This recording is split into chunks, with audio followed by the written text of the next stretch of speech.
Every runner knows that you don't win races with legs, you win them with heart. Running really isn't a lot of fun, it's a lot of pain. On this day, dozens of runners have descended on St. Paris, Ohio for the Graham Invitational cross-country meet.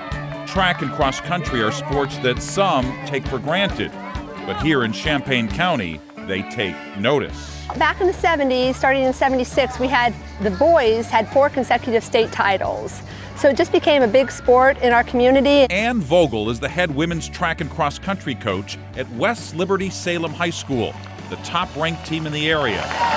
They also have the top-ranked runner. 18-year-old Meghan Vogel has been running for as long as she can remember. Well, my mom's been coaching for 20 years, and I went to my first cross-country meet when I was 4 weeks old. At the Graham Invitational, she not only started in front, she finished that way, covering the 3.1-mile course in a personal best time of 18:46. 18:46! But winning is nothing new for Meghan Vogel. Jesse Owens Stadium on the campus of The Ohio State University was the site of the 2012 Ohio High School State Track Championships. Though just a junior, Vogel was one of the top seeds in the 1,600 meters. My junior year, that's kind of when things started clicking for me. Meghan was in 3rd place going into the last lap. Out of the 3 girls she was running with, those 3, she looked the most relaxed and most ready to make her move when she needed to. And then with 300 meters to go on the last lap, I just kind of kicked it in. At the right time, in the right place, she ran her personal best, 4 minutes and 58 seconds. And Meghan Vogel was a state champion. I couldn't stop crying when I crossed the line. I mean, to finally achieve something that you've been working for basically your whole life, it's unexplainable. I mean, we just hugged and obviously shed quite a few tears, and I mean, it was just a special moment. By winning that race, Meghan became the first girl from her high school to win a state track title in more than 20 years. But when people talk about that day, they don't talk about the race where Meghan finished first. They talk about the race where Meghan finished last.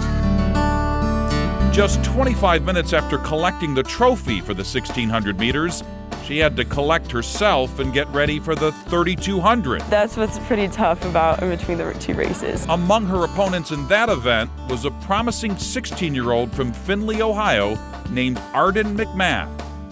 We saw her coming up in junior high and thought, hey, we might have something here. This is the state patch. Though just a sophomore, McMath started accumulating ribbons and trophies. This is from my BBC meet. As a freshman at Arlington High School. Trained a lot more in the mornings.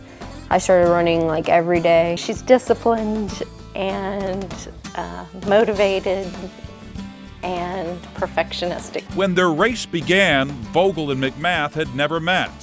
By the time it was over, they were linked forever.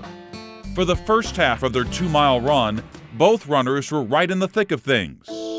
But soon, they both started to fall behind. It was a lot quicker than I usually go, so I definitely wasn't used to it. So I kind of looked at my mom and I shook my head like, this is not going to be a very good race. At this point, Arden's only goal was to finish the race. And then the unthinkable happened. When I first saw Arden go down, it was a little disbelief, you know, that's just not Arden. She doesn't do that. I think we both, I was sick to my stomach. Arden McMath had pushed herself so hard, she just collapsed.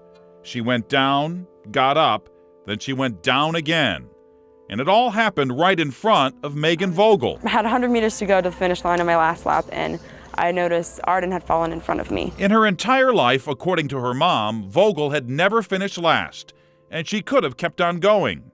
She could have, but she didn't. She just all of a sudden was there, and I didn't know what was going on at first, and then once I realized, I was pretty amazed. I didn't expect that, definitely. Instead of running past her, Vogel ran to her, helping McMath to her feet.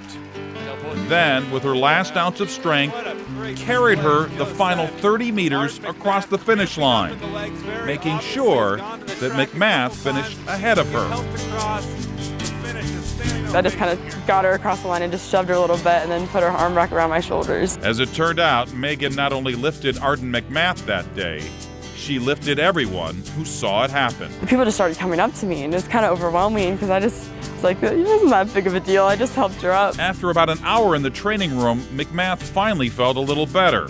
and a little embarrassed.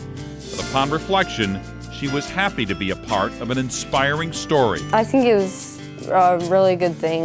She definitely showed a lot of people what high school sports are all about. Meghan Vogel is hoping to go back to Ohio State next spring, but she won't need another state title to prove she's a champion. I don't think that she